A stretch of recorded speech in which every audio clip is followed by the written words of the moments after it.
Hi everyone. Today's lesson is going to be, it's the opposite of yesterday. Yesterday we looked at distributive law. Today we're going to factorise. We're going to look for highest common factors. Now let's start with something that has numbers. Let's imagine I had something like 12 plus 6. Now we know that 12 plus 6 is 18, but I'm going to write this 12 as a product of two numbers. I'm going to write this as 2 multiplied by 6, and the 6 I'm going to write as 1 multiplied by 6. So I've written both of those terms, the 12 and the 6, as a product, as something multiplied. And what's more important is that one of the factors in each of these products is the same. That's why it's called a common factor.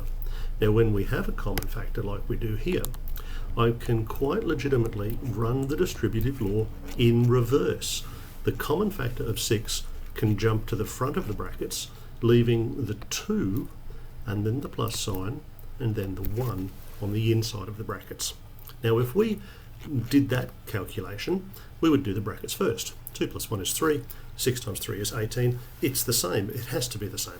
We have literally done the distributive law in reverse by thinking of each term as a product, something multiplied, and looking for a highest common factor. Now, we can also do this with algebraic expressions. Let's try one like this. Let's go 4x squared minus 2x. So these ones are a little bit harder to think of. I might write this as 2 times 2 instead of 4 times x instead of x squared minus 1 times 2 times x. Sometimes you just have to have a 1 times. Now, what's our highest common factor? Well, I can see that we have a 2 in common. I can also see that we have x in common. They are the parts which are in common in the factors. So the 2 and the x, which are highlighted, will jump to the front, leaving this other 2 and x, which are not coloured, then the minus sign, then the 1. So we have factorised 4x squared, take 2x, by using common factor of 2x. Now, often this part in the middle here will just be a thought process. This will just be the happy little math student thinking about the factors and then writing the answer down. So the bit in the middle doesn't necessarily have to be written down. Let's try another one. Let's try something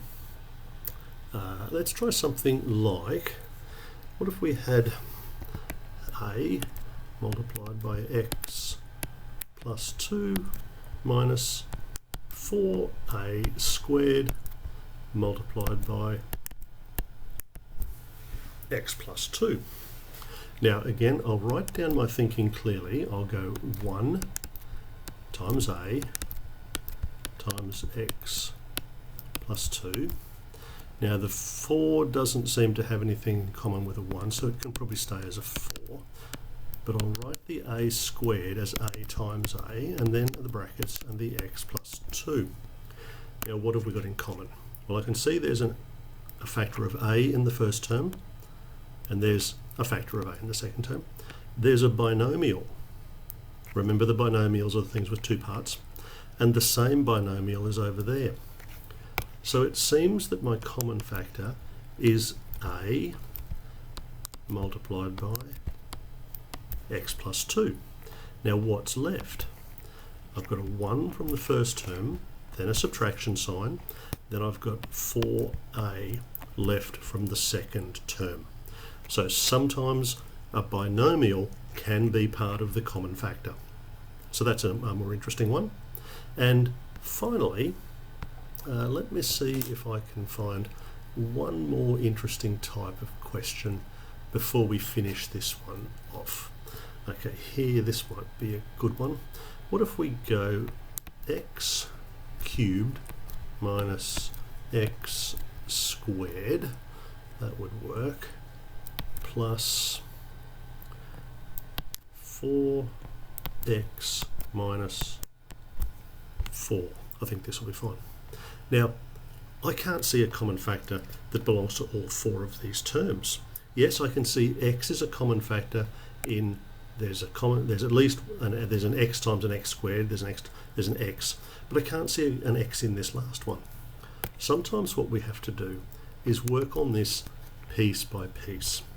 So just focusing on the first two terms, I can see x squared would be the highest common factor, leaving x subtract 1. So that part's done. Now looking at the second two terms, so I'm grouping these into groups of two, I can see that in the second two terms I have a common factor of positive 4, which would leave x subtract 1.